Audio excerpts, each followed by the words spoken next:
Bharatiya Janata party के उम्मीदवार को कैलाश चौधरी को विजय बनाना है।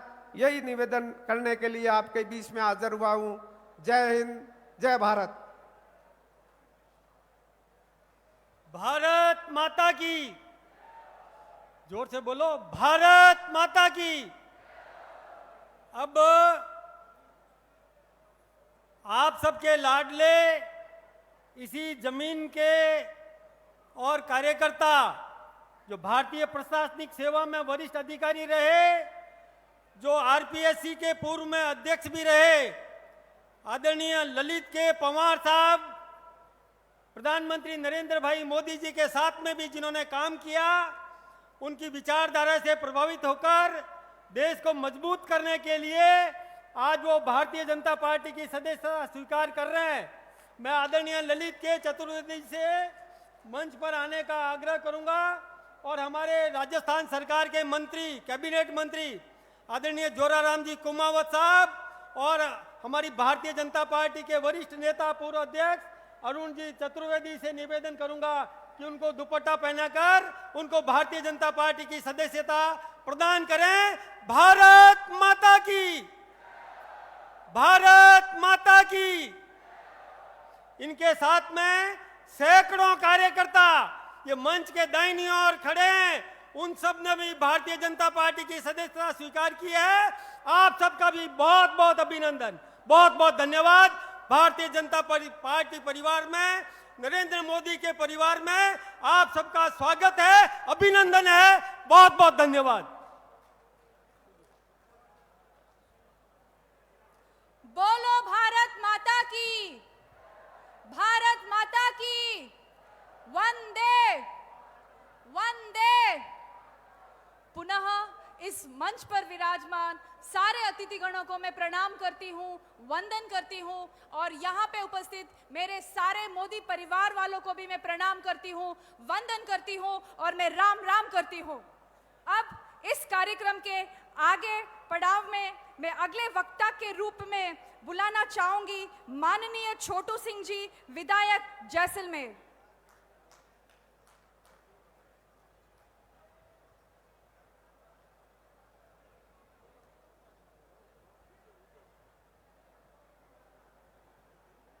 भारत माता की, भारत माता की। वंदे वंदे। चुनावी शंख नद में पधारे हुए मंचासीन सामान्य बाड़मेर, जैसलमेर और बालोतरा के प्रभारी आदरणीय जोराराम जी, पूर्व प्रदेश के अध्यक्ष और पूर्व मंत्री सम्मान्य अरुण जी, विराजमान आदरणीय पूज्य पोकरण विधायक आदरणीय प्रतापपुरी जी, विराजमान आदरणीय अरुण जी,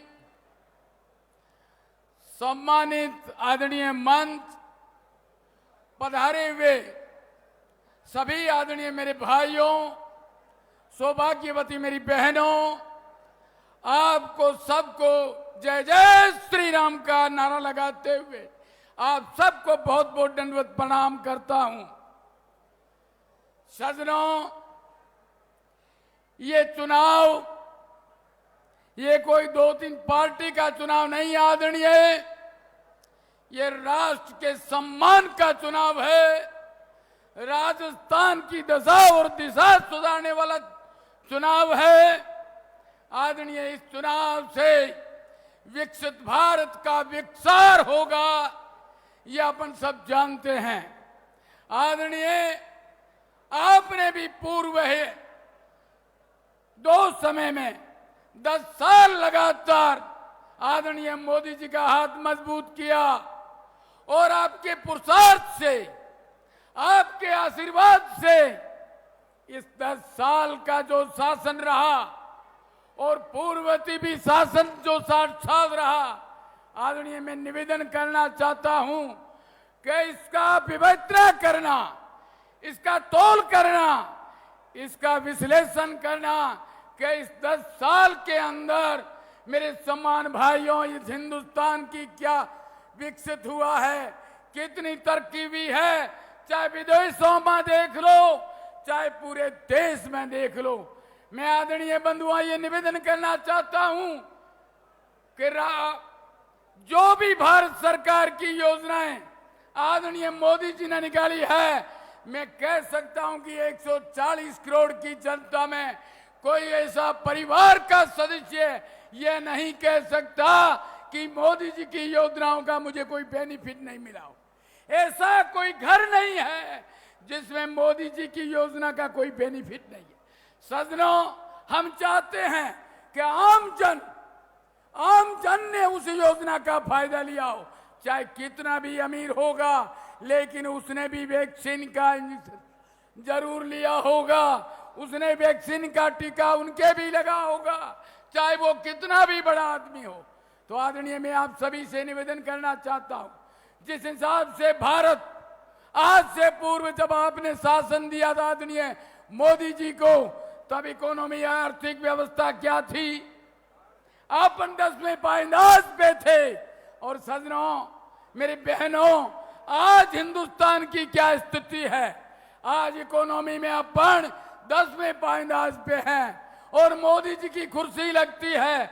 आम जन पूरे विश्व के अंदर मोदी मोदी हो गया है।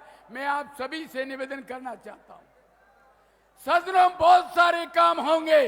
अभी विकसित भारत का जो अपन लेके चलते थे, मोदी जी का सपना है, नवयुग आने वाली पीढ़ी का सपना है कि 2047 तक पूर्णतः भारत हमारा आत्मनिर्भर बन जाएगा। वो सपना साकार होगा।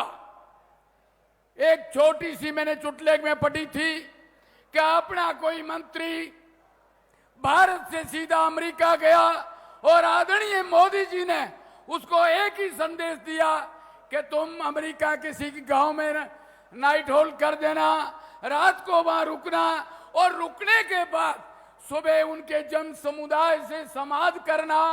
और संवाद किया, तब एक पूरे पार्किंग में गया, अमेरिका के सीनियर सिटीजन लोग मिले, उनसे बातें हुई। बातें होने के बाद उनका भी असेंबली का चुनाव हो रहा था, तो उनको ये पूछा गया कि भाई आपके पास तो सब कुछ है, पूरा गांव विकसित है, सब तरीके की व्यवस्थाएं हैं, लेकिन अब आने वाले चुनाव में जो आपका सांसद बनेगा, आप उनसे कौन सी अपेक्षा रखते हो। तो सज्जनों, वो अपेक्षाएं थी कि अमेरिका के जन ने एक ही ऐलान किया कि बहुत कुछ हमारे पास है, कोई कमी नहीं है, चाहे मेडिकल में हो, चाहे रोजगार में हो, चाहे हमें व्यापार में हो, चाहे कीर्तिमान में हो, हम सब बिल्कुल आत्मनिर्भर हैं। लेकिन एक चाहते हैं, भगवान करे कभी काम नहीं पड़े, यदि इमरजेंसी हो तो हमें एवर सर्विस चाहिए, कैसी भी इमरजेंसी मेडिकल में हो तो हेलीकॉप्टर हमारे गांव में आना चाहिए। तो सज्जनों, क्या बड़ी ख्वाहिश थी कि अमेरिका की जनता कहती है कि इमरजेंसी के अंदर हमारा हेलीकॉप्टर गांव में आना चाहिए। आने वाले समय में हमारे भी आने वाली पीढ़ी ये चाहती है कि 2047 में जो मोदी जी का सपना है, केवल एक है, 2047 में मेरा गांव, मेरा शहर पूर्णतः विकसित हो जाए। और जो सोच अमेरिका के आम जन में है, ठीक उसी प्रकार से हमारे भी जनमानस में ये होनी चाहिए। सज्जनों, मैं ये चाहता हूं, ये बहुत बड़ा चुनाव है, देश के सम्मान का चुनाव है, देश की कीर्तिमान का चुनाव है। आपका पुरुषार्थ ये बहुत बड़ा यज्ञ हिंदुस्तान में चल रहा है। इस यज्ञ के अंदर आम जन, आने वाली पीढ़ी, आम बहनें आहुति दोगे तो मोदी जी का हाथ मजबूत होगा और आदरणीय कैलाश जी यहां से जीत कर जाएंगे। आपको अच्छी तरह से पता है, आपकी बड़ी सोच है कि आने वाले समय में 5 साल कैलाश जी ने मंत्री के रूप में पूरे भारत में सेवा दी है। और ये भी नहीं, ठीक प्रकार से आयुधान राम जी ने कहा कि जो बाजरे का मूल्य नहीं था, उस मूल्य बाजरे के मूल्य के लिए पूरे विश्व स्तर तक उसको पहुंचाया। आज मारवाड़ की धरती में जो अनाज होता है, मारवाड़ के धरती का अनाज उसका खिचड़ा बना के पूरे विश्व में जाता है। सदनों में यही आपसे भी निवेदन करना चाहता हूं। ये बहुत बड़ा चुनाव है, हिंदुस्तान की तरक्की का चुनाव है, आने वाली पीढ़ी को आगे बढ़ने का चुनाव है, देश को विकसित करने का चुनाव है। मैं चाहता हूं बहुत बड़े सपने आने वाली पीढ़ी में होंगे, बहुत बड़ा सोच हमारे बुजुर्गों के अंदर होगा, महिलाओं के अंदर होगा। देश विकसित हुआ है, देश विकास के लिए आगे बढ़ा है, चाहे उसको आप डिफेंस में लिया जाए।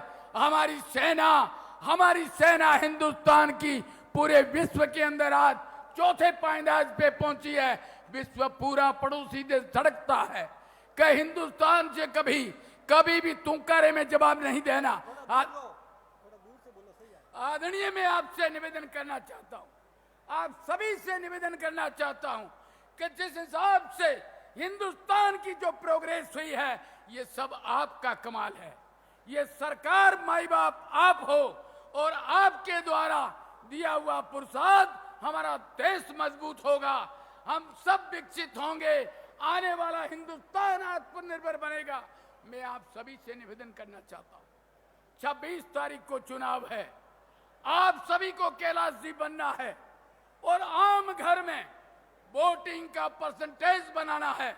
मैं मानता हूं कि आपके पुरुषार्थ से पूरा संयोग 10 साल रहा और पूरा भारत विकसित भारत की श्रेणी में आया। आज मोदी जी की कुर्सी विश्व के नेताओं में तीसरे नंबर में लग रही है।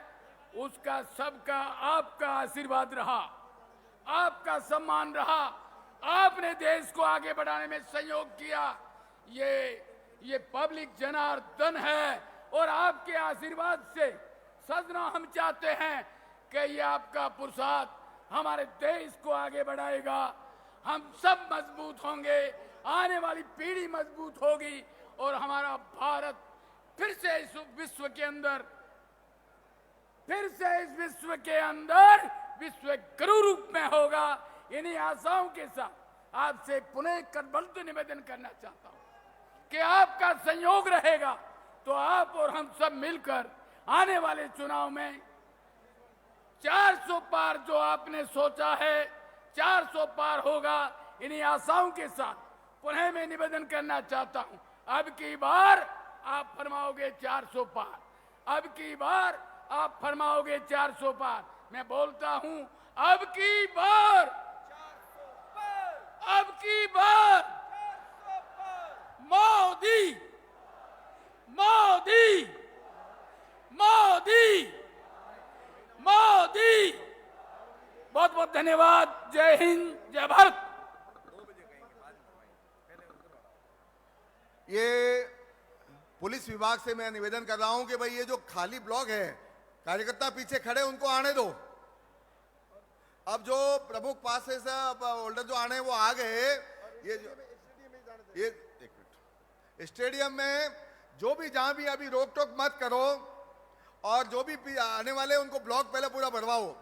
और ये जो सेकंड प्लस में जो महिलाएं बैठी है, ये महिलाएं साइड में आ जाएं। यहाँ पर महिलाओं वाला ब्लॉक जो है ये भी भर जाए कम से कम, क्योंकि पीछे पब्लिक बहुत खड़ी है और लगभग बाड़मेर से 7 से 8 किलोमीटर तक ट्रैफिक जाम है, आ रहे हैं लोग।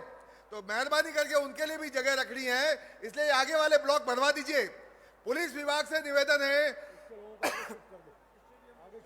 और ये जो जिसको भी आगे शिफ्ट करना है उनको कर दे। पुलिस विभाग थोड़ा सा लिबरल हो जाए, आगे के ब्लॉक पूरे जो खाली है उसको भरने देने के लिए बीच में रोके नहीं। पीछे जो पुलिस विभाग के लोग खड़े हैं जल्दी से जल्दी लोगों को आने दे, नहीं रोके, आगे ब्लॉक जो खाली है उसको भरने देवें। रमेश हिंदा मंच के पीछे आ जाएं जरा। और महिलाओं को जो है वो इस पिछली बार बाई तरफ जो महिलाओं का पूरा ब्लॉक है उस तरफ आ जाए कम से कम। आगे वाली महिला ब्लॉक तो बैठी है बराबर, पीछे वाले सेकंड रो की जो महिलाएं बहनें हैं वो इधर आ जाए, क्योंकि यहां से पूरा मोदी जी का एकदम नजारा जो है ना इस बाई तरफ से ज्यादा अच्छा दिखेगा। ये आगे आगे अभी आ रहे, बस आ रहे, खोल दिया। मैं फिर से दोहराना चाहती हूँ, जो सेकेंड रो में महिलाएं बैठे, कृपा करके आप मेरे राइट लेफ्ट साइड में पधारिए। यहाँ पे जो सीट्स खाली है उसको पहले आप ऑक्यूपाई करें और सेकेंड रो को खाली करें। अब इस कार्यक्रम को आगे बढ़ाते हुए मैं अगले वक्ता के रूप में बुलाना चाहूंगी माननीय महंत प्रतापपुरी महाराज विधायक पोखरण।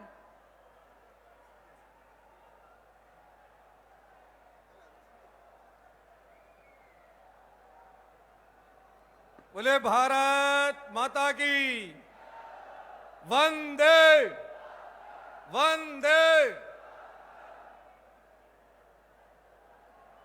इस भारत की पश्चिमी सीमांत क्षेत्र की बाड़मेर की तपोभूमि, तपस्वियों की भूमि, सिद्ध और साधकों की भूमि